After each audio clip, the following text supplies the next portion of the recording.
بسم الله الرحمن الرحيم. الحمد لله رب العالمين، والصلاة والسلام على خير خلقه محمد صلى الله عليه وسلم وعلى آله وصحبه أجمعين. سڵاوی خۆی گەورەتان لێبێت بینەرانی بەڕێز و خۆشەویست. خۆشحاڵم لە ئەڵقەیەکی نوێی بەرنامەی بەهاری دڵان بە خزمەتتان گەیشتینەوە. بەرنامەکەمان تایبەتە بە جوان خوێندنەوە و ڕاستخوێندنەوەی قورئانی پیرۆز.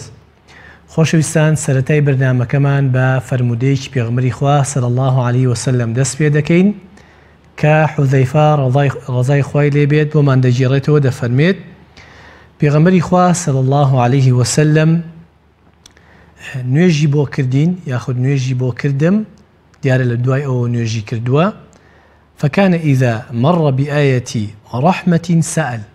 پێغەمبەری خوا صلی الله عليه وسلم شێوازی قورئان خوێندنەکەی بەم شێوازە بووە کە پڕ بووە لە تەدەبور. هەر کاتێک بگەیشتایە بە ئاەتێک کە باسی ڕەحمەت و بەزەیی خوای گەورەی بکردایە، ئەوە پێغەمبەری خوا صلی الله عليه وسلم داوای ڕەحمەت و بەزەیی خوای گەورەیە کرد و ئەپاڕایەوە. کەواتە ئەگەر ئێمە بمانەوە بزانین پێغەمبەری خوا صلی الله عليه وسلم چۆن قورئانی خوێندەوەتەوە، ئەم فەرمودەیە بۆمان ڕوونەکاتەوە کە هەمیشە لەسەر ئەو ئاەتانەی کە باسی ڕەحمەت و بەزەیی خوای گەورە بووە، پێغەمبەری خوا صلی الله عليه وسلم وەستاوە و بە پاڕانەوە بە دوعا داوای ڕەحمەت و بەزەیی خوای گەورەی کردووە. و ئەگەر گەیشت بێت بە ئاەتێک وإذا مر بآية عذاب استجارة، هەر کاتێک گەیشت بێت بە ئاەتێک کە باسی سزا و عذابی خوای گەورەی کرد بێت، پێغەمبەری خوا صلی الله عليه وسلم پەنای بە خوای گەورە گرتووە لە عذاب و لە سزای جەهەنەم یاخود ئاگەر یا هەر سزایەک کە خوای گەورە باسی کرد بێت. کەواتە پێغەمبەری خوا صلی الله عليه وسلم شێوازی خوێندنەوەی قورئانی بەم شێوازە بووە، بە خێرایی تێنەپەڕیوە بەسەر ئاەتەکانە، بەڵکو ئەو ئاەتانی کە باسی بەزەیی و ڕەحمەتی خوای گەورەی کردووە، پێغەمبەری خوا صلی الله عليه وسلم بە دوعا داوای کردووە کە خوای گەورە ڕەحمەت و بەزەیی خۆی پێ ببەخشێت. و ئەگەر ئاەتەکان باسی سزا و عذابی خوای گەورەی کرد بێت، ئەوە پێغەمبەری خوا صلی الله عليه وسلم پەنای بە خوای گەورە کردووە کە بیپارێزێت لەو سزایە. و هەروەها کاتێک گەیشتووە بە ئاەتێک کە باسی پاکی و بێگەردی خوای گەورەی کردووە، ئەوە سبحان اللهی کردووە پێغەمبەری خوا صلی الله عليه وسلم لەسەر ئەو ئاەتانە. واروەها حوزەیفە فەرمێت نوێژم کرد لە تەنیشتی پێغەمبەری خوا صلی الله عليه وسلم لە شەوێکە، هەر کاتێک کە فكان إذا مر بآية عذاب وقف وتعوذ، کاتێک کە ئەگەیشت بە ئاەتێکی عذاب و سزای خوای گەورە، ئەوەستا و پەنای بە خوای گەورە ئەگر لەو سزایە. وإذا مر بآية رحمة وقف فدعا، و هەر کاتێک کە بگەیشتایەتە سەر ئاەتێکە باسی ڕەحمەت و بەزەیی خوای گەورەی کرد بێت، ئەوەستا و داوای بەزەیی و ڕەحمەتی خوای پەروەردگاریە کرد. و لەم فەرمودەیە بۆمان دەرەکەوێت کە ئێمە کاتێک قورئانە خوێنینەوە هەمیشە هەوڵ بین لە مانا و لەو مەبەستە تێبگەین کە ئەو ئاەتانە باسی ئەکات. کاتێک کە باسی ئاەتی عەذابە، پەنا بە خوای گەورە گرین. کاتێک کە باسی ئاەتی ڕەحمەتە، داوا لە خوای گەورە بکەین. کاتێک باسی ئاەتێکە باسی بەهەشتە، داوای بەهەشت لە خوای گەورە بکەین. بە هەمان شێوە تەدەبورمان هەبێت لە خوێندنەوە و لە کاتی قیرائاتی قورئاندا. بەڵێ خۆشەویستان، دێنە سەر بابەتی زانستی تەجوید بە کورتی ئینشاءڵڵا، بابەتێک باسەکەین لەسەر مەخرەجی پیتەکان. ئەگەر برایانی ستۆدیۆ سلایدەکەمان بۆ دابەزێنن، دێنە سەر مەخرەجی سێ پیت کە یەک مەخرەجیان هەیە. لەوانەیە بینەر یاخود بیسەر ببیستێت کە ئەم سێ پیتە یەک مەخرەجیان هەیە، چۆن دەنگیان جیاوازە. خۆشەویستان، ئێمە باسی ئەم سێ پیتە ئەکەین، پیتی صاد و شین و زای. ئەم سێ پیتە یەک مەخرەجیان هەیە، یەک دەرچیان هەیە. ئەوش مەخرەجەکەیان کوێیە؟ مەخرەجەکەیان کۆتایی پێشەوەی زمان، کۆتایی پێشەوەی زمانمان ئەین لەکوێ خۆشەویستان؟ کۆتایی پێشەوەی زمان ئەین لە دیوی ناوەوەی هەردوو بڕەری خوارەوە. ئێمە دانەکانمان پێگاتووە لە چەند بەشێک. بەشێک لەو دانانە بریتیە لە بڕەری خوارەوە. ئەم دوو دانەمان بەشی خوارەوە، بڕەری خوارەوەی پێڵین. پێشەوەی زمانمان، بەشی پێشەوەی زمانمان ئەین لە بنی بڕەری خوارەوە بۆ ئەم سێ پیتە، بۆ پیتی صاد و سین و زای. بەم شێوازە ئەس ئەس باسمان کردووە بۆی مەخرەجی پیتێک بزانین هەمزەیەکی مەفتوح ئەخینە پێش پیتەکەوە پیتەکە خۆی ساکینەکەین پیتی ساد ساکینەکەین هەمزەیەک خینە پێشی هەمزەیەکی مەفتوح ئەس ئەس ئەز ئەم سێ پیتە خۆشەویستان یەک مەخرەجیان هەیە لەوانەیە بیسەر یاخود بینەر بپرسێت بۆچی یەک مەخرەجیانێ و دەنگەکانیان جیاوازە خۆشەویستان ئێمە پیتەکان تەنها بە مەخرەج ناناسینەوە بەڵکو بە سیفاتی پیتەکانیشە ئەیان ناسینەوە کاگە دەرفە دەبێ ئینشاءڵڵا باسی سیفاتی پیتەکانی شەکەین هەر پیتێک چەند سیفاتێک لە خۆی ئەگرێ بۆ نمونە پیتی ساد خۆشەویستان کە مەخرەجی بەشی پێشەوەی زمانە لەگەڵ سینا یەک مەخرەجیانەیە بەڵام ساد قەڵەوە سین قەڵەو نییە کەواتە بەم جیاوازیە بۆمان دەرەکەوێت کە ئەم دوو پیتە دەنگەکەیان جیاواز دەرەکەوێت وارووا پیتی شین و پیتی زای بۆ نمونە پیتی ئەس و پیتی شین ئەش و پیتی زای ئەز ئەمانە بۆ نمونە پیتی شین لەگەڵ زایە یەک مەخرەجیانەیە بەڵام پیتی سین ببورن دیارە ئەو سلایدە لە بەشی سەرەوە نووسینەکە هەڵەیە ئێمە باسی ساد و سین و زای ئەکەین خۆشەویستان ئاگەمان لە هەڵەیەکی چاپاوە بەڵام لە خوارەوەی وێنەکان هەڵەکە ڕاستکراوەتەوە بۆ نمونە پیتی سین لەگەڵ زایە خۆشەویستان ئەگەر ئێمە بینە سەر سیفەتی هەمس و جەهر پیتی سین سیفەتی کێ پێوتێ مەهموسە پیتێکی کە سیفەتی هەمسی هەیە سیفەتی هەمس چیە خۆشەویستان بە کورتی ئەوەیە کە بۆ نمونە ئەگەر دەنگ بخەینە دەستمان بخەینە سەر دەنگەژیەکانمان لە پیتی سینا نالەرێتەوە ئەس ئەس بەڵام لە پیتی زایە بە پێچەوانەی ئەوە کە سیفەتی جەهری هەیە ئەلەرێتەوە ئەز ئەگەر ئەوە تاقیکەینەوە لای خۆمان وە کۆمەڵێک سیفاتی تر ئەمە بە کورتی باسەکەین بۆی کە بزانین مەرج نییە هەر سێ پیت یەک مەخرەجانە بێ و یەک دەنگیشانە بێت دەنگەکان جیاوازە بەهۆی جیاوازی سیفەتەکانیانەوە خۆشەویستان ئەوەی کە لە سلایدەکە دیارە پیتی ساد ئەس ئەبینین گەرو تەسک بۆتەوە ناوەڕاستی زمان چاڵ بووە لەبەر حاڵەتی قەڵەوی پیتەکە بەڵام بۆ پیتی سین ئەس و بۆ پیتی زای ئەز ناوەڕاستی زمان چاڵ نەبوو دەنگەکە بەرەو پێشەوە دێت سیفەتی قەڵەوی وەرناگرێ و هەر سێ پیتەکەیش مەخرەجەکەیان داناخرێت هەر سێ پیتەکەیش مەخرەجەکەیان داناخرێ و کراوەیە بۆیە دەنگ لەگەڵیانە بەردەوامە بەڵێ خۆشەویستان سوورەتی ئەمڕۆمان ئینشاءڵڵا دێنە سەری سوورەتی ئەلهومەزەیە لاپەڕە 601 لە خزمەتان دەیخوێنینەوە و دواتر بەپێی بەجال و دەرفەت پەیوەندەکانی بەڕێستان وەرەگرین أعوذ بالله من الشيطان الرجيم بسم الله الرحمن الرحيم ويل لكل همزة لمزة الذي جمع مالا وعدده يحسب أن ماله أخلده كلا لينبذن في الحطمة وما أدراك ما الحطمة نار الله الموقدة التي تطلع على الأفئدة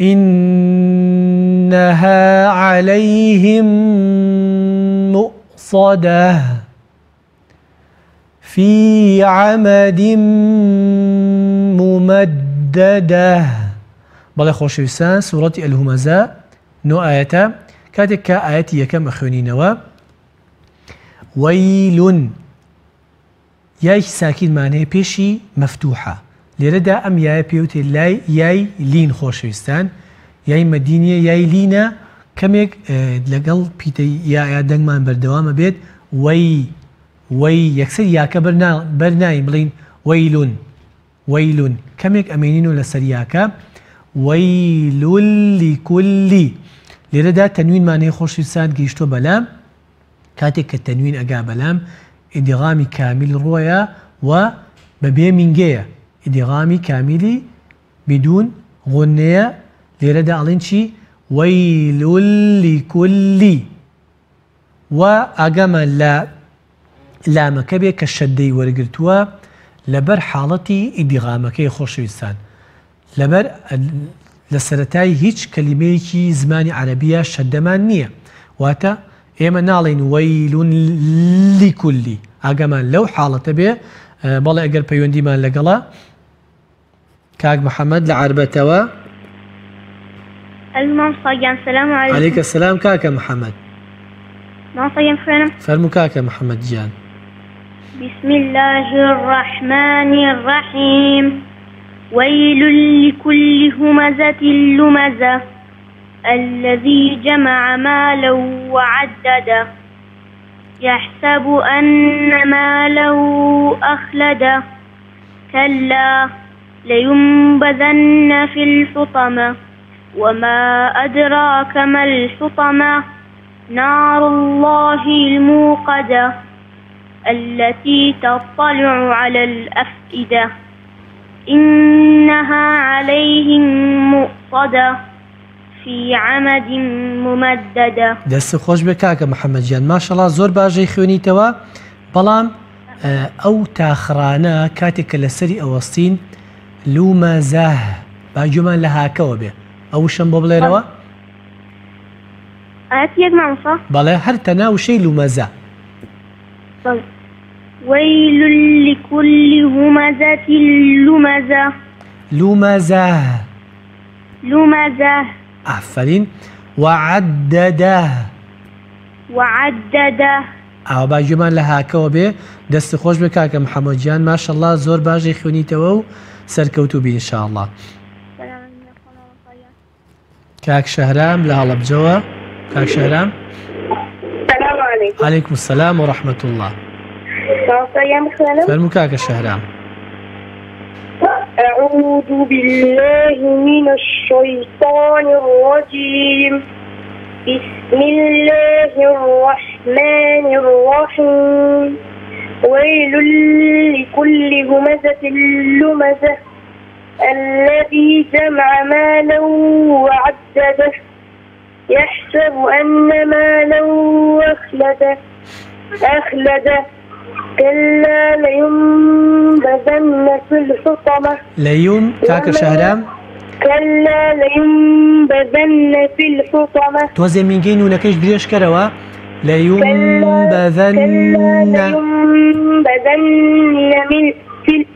كلا لينبذن في الحطمة زور باشا وما أدراك ما الحطمة مدي بري وما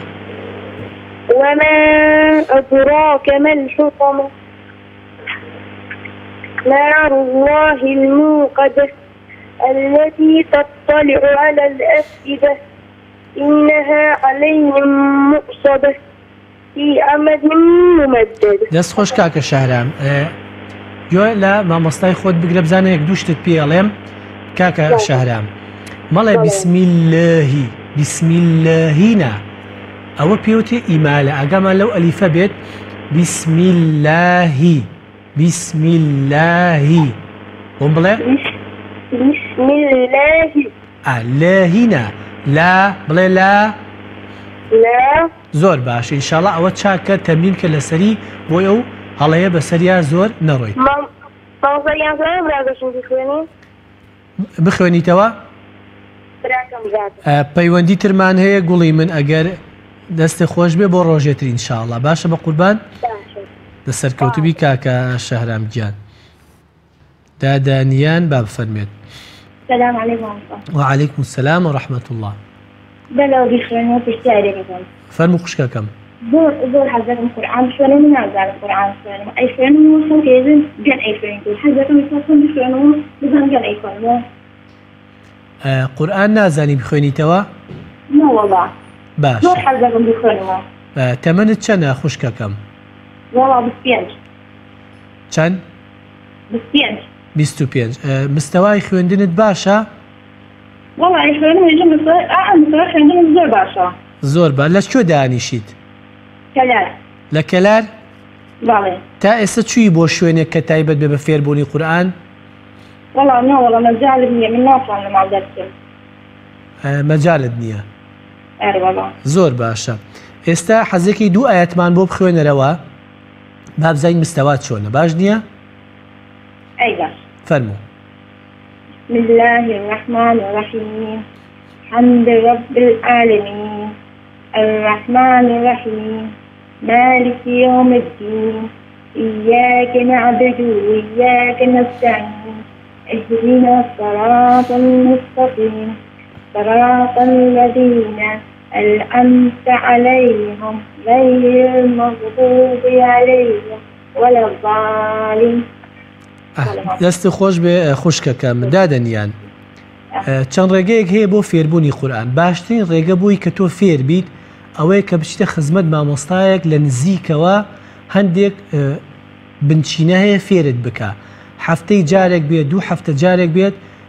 شاری کەلار شوێنی زۆر لێیە بۆ فێربوونی قورئان. هەوڵ بە بیدۆزەرەوە. ئەگەر دوایش حەزت کرد لە کۆنتترۆلەوە ڕقم تێنێ بۆی کە پەیوەندیان پێوە بکەیت و بچی لەوێ فێر ببی ئینشاءڵڵا. ناتوانم بڕۆمە دەرەوە. بەڵێ؟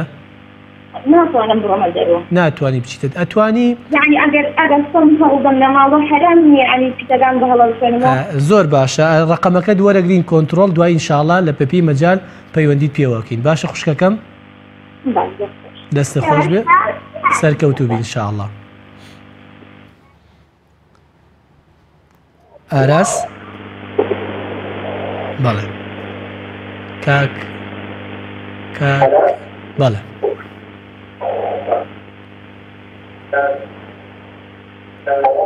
بەڵێ کێمان لەگەڵا؟ کاک ئایرەس با بفەرمێت. کاک ئایرەس سەوتی تەلەڤیزۆنەکەت کسکە؟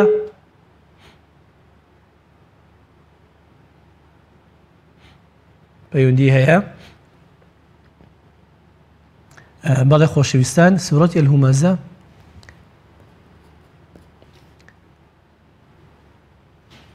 کاکە ئەحمەد لە کۆیەوە فەرموو کاکە ئەحمەد. السلام عليكم. عليكم السلام ورحمة الله. ما صدفتكم؟ فەرموو کاکە ئەحمەد جان. أعوذ بالله من الشيطان الرجيم بسم الله الرحمن الرحيم ويل لكل همزة لمزة الذي جمع مالا وعدده يحسب أن ماله أخلده كلا لينبذن في الحطمة وما أدراك ما الحطمة نار الله الموقدة التي تطلع على الأفئدة إنها عليهم مؤصدة في عمد ممددة. ئافرین کاکە ئەحمەد. مامۆستاد هەیە گوڵی من؟ نەخێر. ئەی چۆن فێر بووی؟ دایکم فێری کرد. دەستی خۆش بێ بۆ دایکی بەڕێزت. ئینشاءڵڵا هەوڵیش بە مامۆستاد هەبێت لە دەرەوە لەگەڵ ڕەفیقەکانتە. زۆر باش بووی کاکە ئەحمەد. تەمەنت چەندە بە قوربان؟ 8 ساڵ. 8 ساڵی. ئافرین بە هیوای بەردەوامی ماشەڵڵا زۆر باشی. بۆ ئەوەی باشتر بی ئەحمەد گیان پێویستە لەگەڵ ڕەفیقەکانتە بچی بۆ بنکانەی کە تایبەتە بە فێربوونی قورئان بۆ ئەوەی باشتر بیت و لەوێش ڕەفیقی باشتر و چاکتریش پەیا ئەکەیت ئینشاءڵڵا سەرکەوتوو بی کاکە ئەحمەد گیان.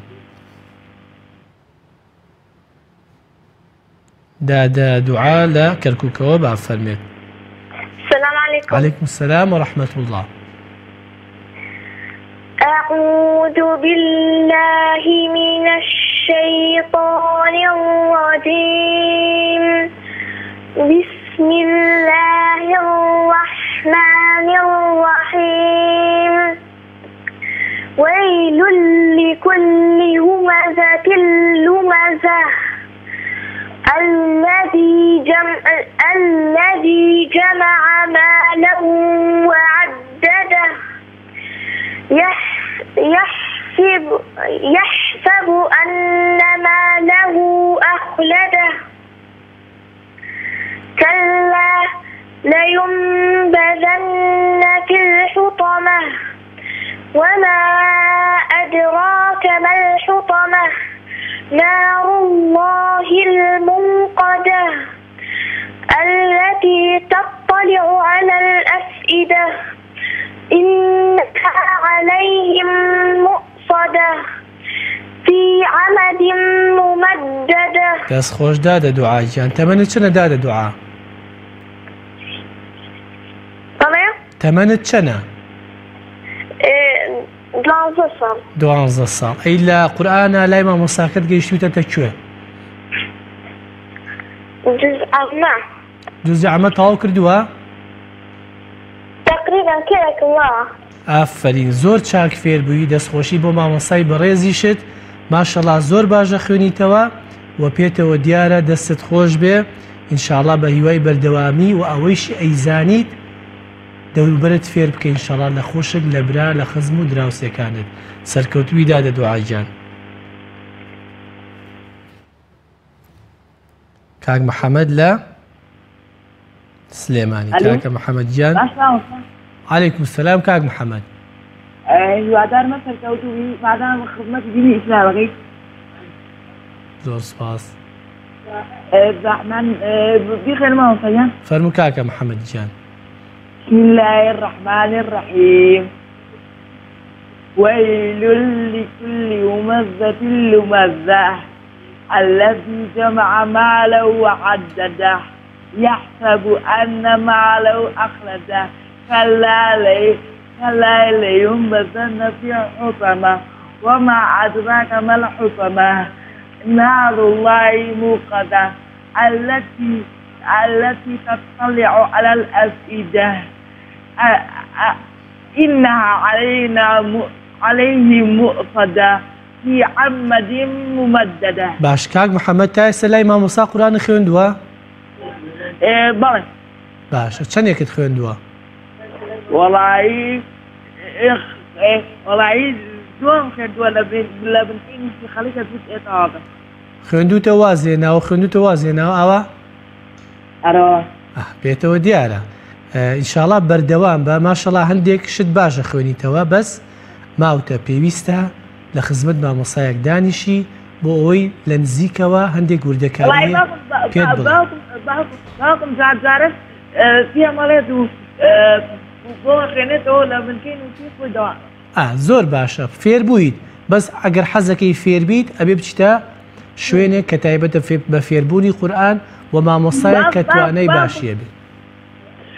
بەحمە نەبێ باوکم توانێ بەدار بێ؟ پەیوەندی ترمان هەیە بمان بەخشە ئینشاءڵڵا بۆ دەرفەتێکی تر. باش کاک محەممەد گیان داوای لێبوردن لە باوکی بەڕێزیش دەکەین. دایکی دوعا. بەڵێ السلام عەلەیکوم. دایکی هودا. بەڵێ خوشکەکەم عەلەیکوم السەلام وەڕەحمەت الله. دەستخۆشین بەرنامەکان لێ ئەەکەم. زۆر سپاس خوشکەکەم. أعوذ بالله من الشيطان الرجيم بسم الله الرحمن الرحيم ويل لكل همزة لمزة الذي جمع مالا وعدده يحسب أن ماله أخلده. يكتوز أو ندريش كرا وخشكم أن ماله أخلده كلا لينبذن في الحطمة وما أدراك ما الحطمة نار الله الموقدة التي تطلع على الأفئدة إنها عليهم مؤصدة في عمد ممددة. دەست خۆش بێ دایکی هودا. باشە خوێنیتەوە دیاریشە لای مامۆستا فێر بوویت هەندێک وردەکاری ماشەڵڵا باشە خوێنیتەوە دەستت خۆش بێ. بەڵام یەک تێبینی بچکۆلە ئێمە مینگەمان هەیە و زەمەنی مینگەمان هەیە بۆ نمونە ئەگەر نون مشدد بێ زەمەنی مینگەکەی ئەکمەل ما تەکوونە ئەڵێن چی لەیومبەذەنە ئەو شەم بۆ بڵێرەوە لينبذن زوو نونەکە بەرمەیە لينبذن دەستی خۆش بێ سەرکەوتوبی خوشەکەم بە گشتی خوێندنەوەکەت زۆر باشە دادەشانیا کۆتا پەیوەندی وەرئەگرین لە حاجیاواوە با بفەرمێت دادەشانیا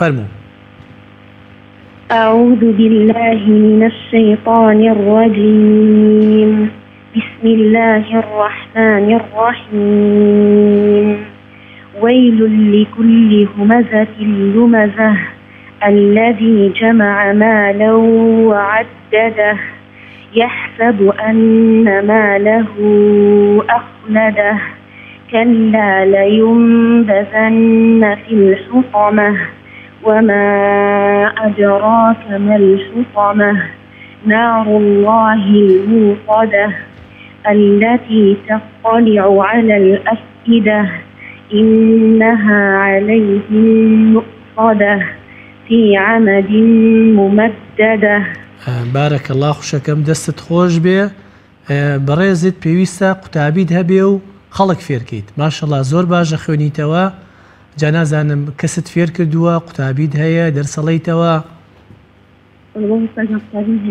دادەشانیا کەست فێر کردووە قوتابیت هەیە دەستە خۆش بێ بە هیوای بەردەوامی ئینشاءڵڵا خۆت چۆن فێر بووی ئەوانی جوا فێرەکەیت سەرکەوتوبی خوشەکەم بەڵێ خۆشەویستان بەردامەکەمان بەرەو تەواوبوون دەڕوا کاتەکەی ئەوەی کە لەسەر ئەم سوورەتە لە گاتی خوێندنەوەکانە تیشکمان خستە سەری بەگشتی ئەوەی ماوە باسی بکەین خۆشەویستان ئەو بەڕێزانی کە دەرفەتیان نییە بچنە دەرەوە بۆ فێربوونی قورئان لەبەر هەر هۆکارێک بێت ئەم بەرنامانە ئاسانکاری بۆ ئەکات بۆ ئەوی کە وردە وردە فێر ببێت و ئەتوانێت لە ڕێگای ئینتەرنێتەوە لە ڕێگای یوتیوبەوە کۆمەڵێک بەرنامەی تعلیمی هەیە هەم بە کوردی هەیە هەم بە عەرەبی هەوڵباد وردە وردە خۆی فێر بکات بەڵام هیچ فێربوونێک وەکو ئەوە نییە کە لە خزمەت مامۆسایەکە لە نزیکەوە فێرت بکە هەموو هۆکارەکانی فێربوون یارمەتی دەرە هەر لە مۆبایلەوە لە قەڵەم قورئانەوە و لە ئەم بەرنامانی کە لە سەتەلایتەوە پێشکەشەکرێت لە ئینتەرنێتەوە هەمانە هەمووی ئاسانکاریت بۆ کا کە فێر ببیت بەڵام بە تەواوەتی فێر نابیت پێویستە لە خزمەت مامۆسایەکە وردەکارەکان فێر ببیت ئینشاءڵڵا بەڵێ خۆشەویستان بەوەندەیش کۆتایی دێنین بە بەرنامەی ئەمڕۆمان تا لە بەرنامەی داهاتوو بە خزمەتتان دەگەینەوە بەخوای گەورەتان دەسپێرین والسلام عليكم ورحمة الله وبركاته